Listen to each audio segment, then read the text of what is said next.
May 17, 2025, New York City.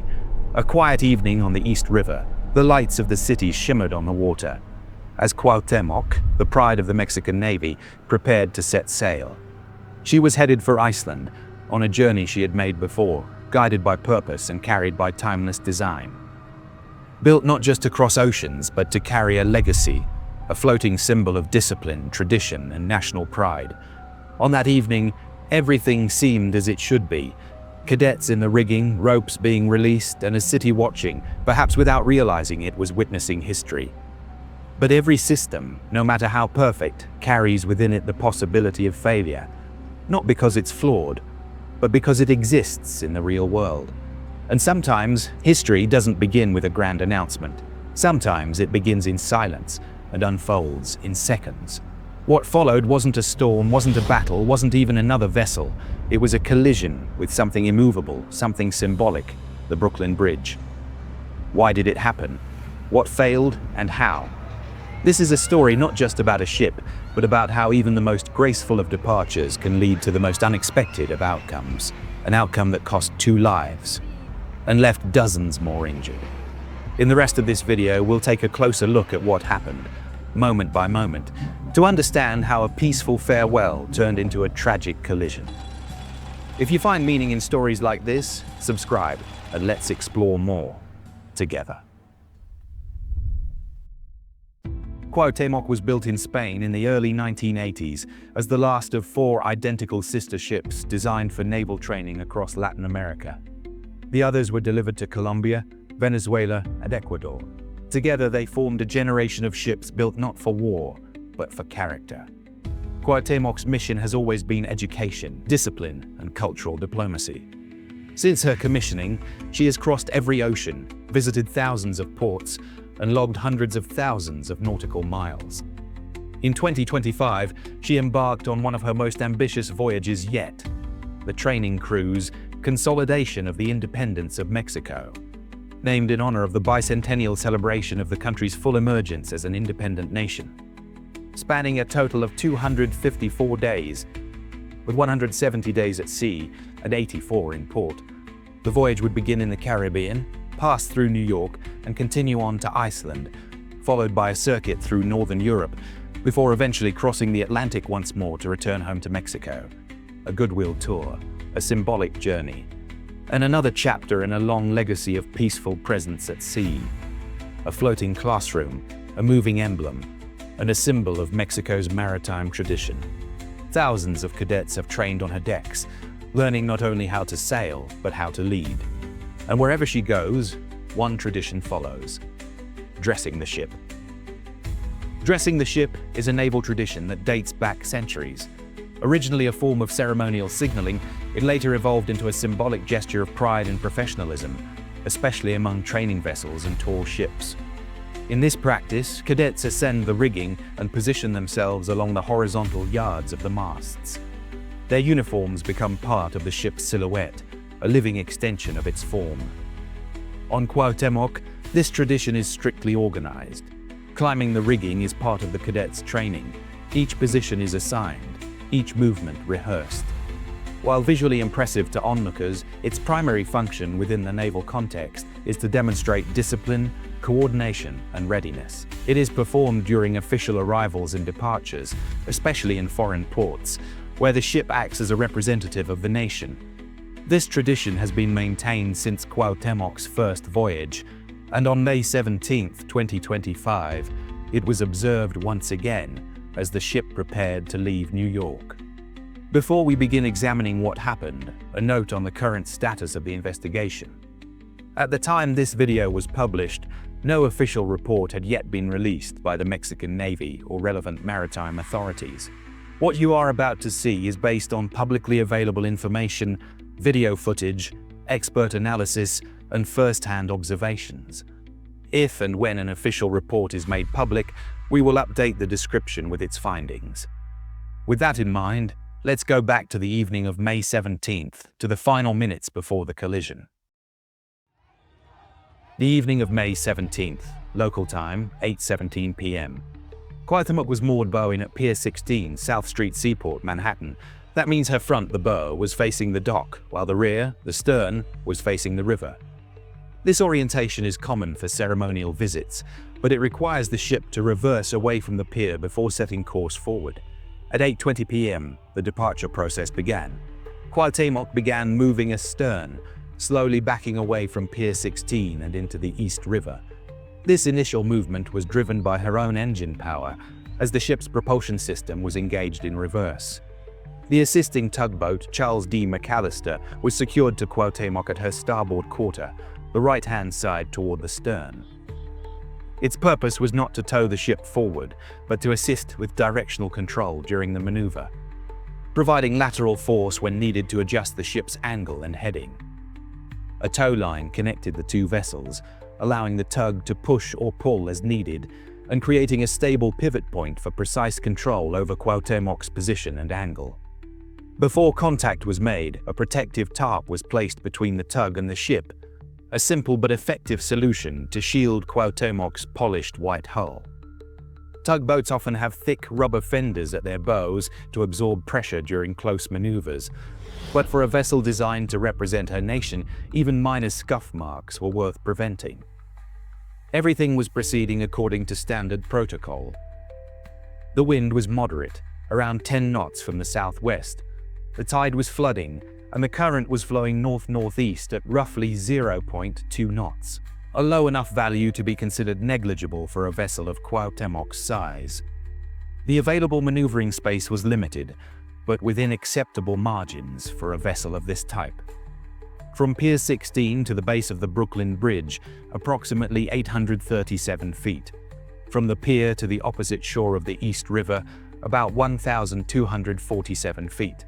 In total, a roughly rectangular area, 837 by 1,247 feet, bounded by steel and stone. For most ships, this wouldn't be a problem. Tug-assisted maneuvers are routine, and modern vessels typically feature responsive engines in tight turning circles.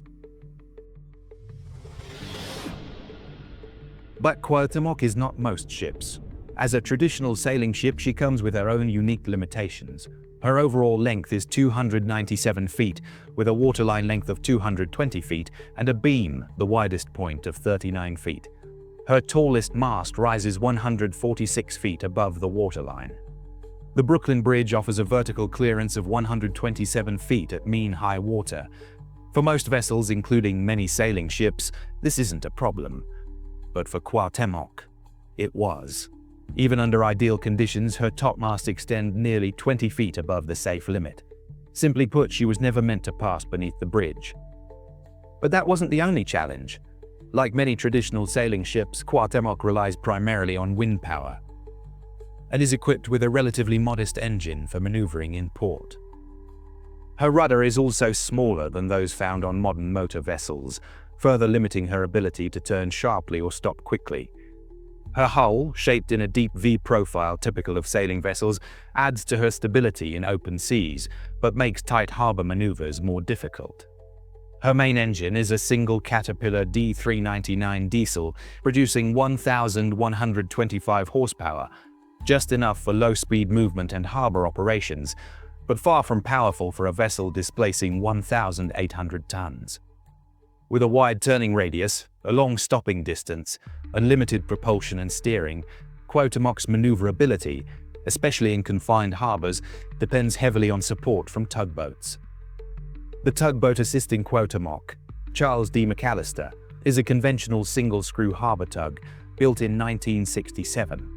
She measures just under 100 feet in length, powered by a diesel engine, producing 2,800 horsepower. Her propulsion comes from a single fixed propeller, guided by a traditional rudder system. Unlike modern azimuth stern drive ASD tugs, which can rotate their propulsion units in any direction, Charles D. McAllister relies on a classic configuration, strong and dependable, but less agile. She has served New York Harbor for decades, helping large vessels dock and maneuver in tight spaces. But in moments that demand quick precision, the limits of older tug designs can show.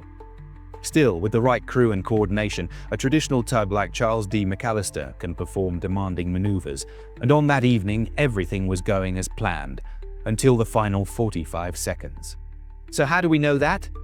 Thanks to AIS, the Automatic Identification System. We know Cuauhtémoc's exact position, heading, and speed throughout the maneuver. AIS is a satellite-based transponder system required on most large vessels. It broadcasts live navigational data, allowing other ships, port authorities, and investigators to track movements down to the second. But that's the subject of another video. And if there are other stories you'd like us to tell, let us know in the comments. Now, let's continue. We've now seen the conditions, the limitations of the ship, the narrow maneuvering space, and the role of the tugboat. If all that made sense, let's go back to the final moments. Cuauhtémoc was still tied to Pier 16. She had been docked in New York for 4 days.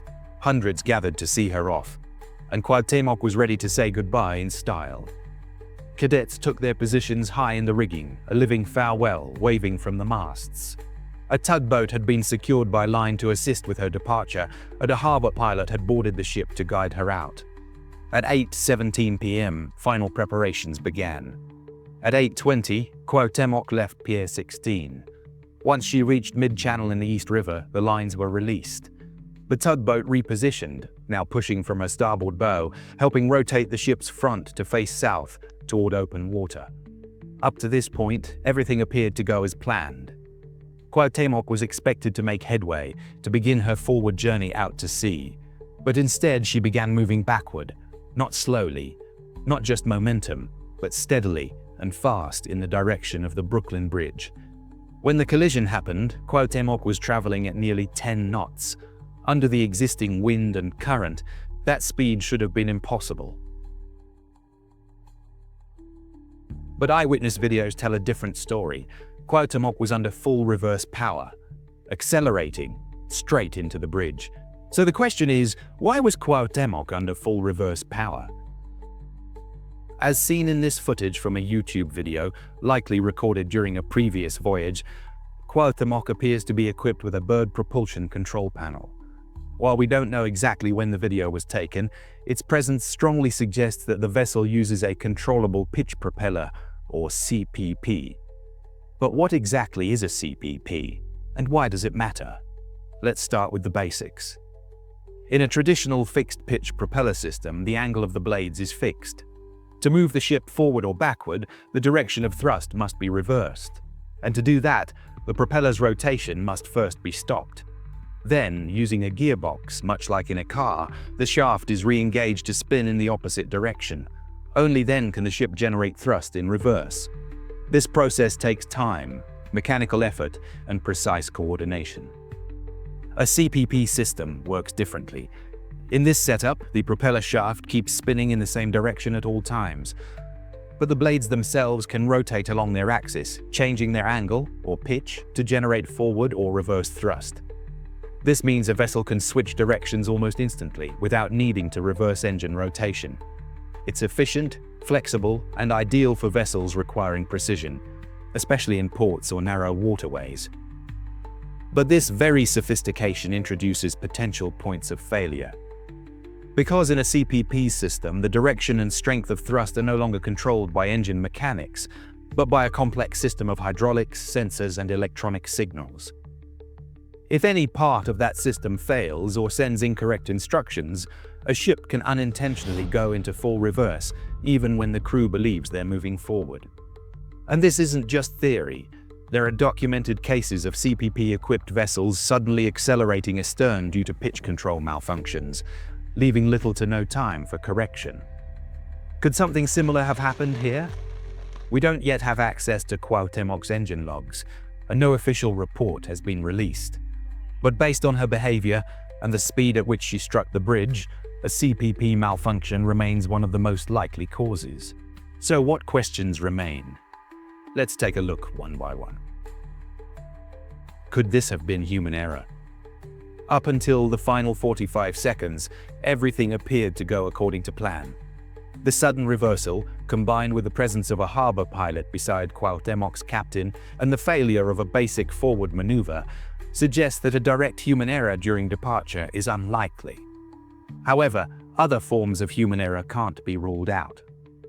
We don't know if all propulsion checks were performed before departure, or whether maintenance procedures had been followed in full. If any oversight occurred in these areas, then a different kind of human responsibility may still be involved. Would a more capable tugboat have changed the outcome?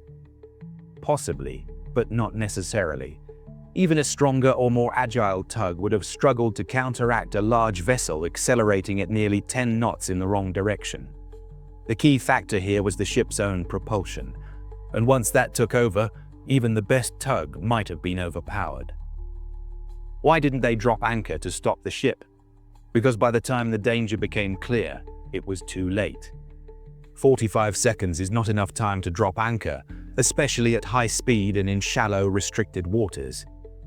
Anchoring requires space, not just downward but horizontally, and the East River near the Brooklyn Bridge simply doesn't offer enough room. Dropping anchor at that moment could have caused additional damage, or worse. What about the cadets in the rigging? Could they have come down before the impact? The cadets were facing away from the bridge, most of them unaware of what was approaching behind them. Even if some had noticed, 45 seconds was not enough time to descend safely. They were secured with harnesses, a critical detail that likely prevented a far greater tragedy. Had they not been clipped in, dozens might have fallen from the masts during the impact. Another factor that limited the loss of life: Cuauhtémoc's masts are built in two sections. During the collision, only the upper portions gave way, sparing the lower structure and those stationed below. No alarms were sounded, no dramatic orders were given, and yet in less than a minute, everything changed. And so we returned to where we began. Every system, no matter how perfect, carries within it the possibility of failure. Not because it's flawed, but because it exists in the real world. And sometimes history doesn't begin with a grand announcement. Sometimes it begins in silence and unfolds in seconds.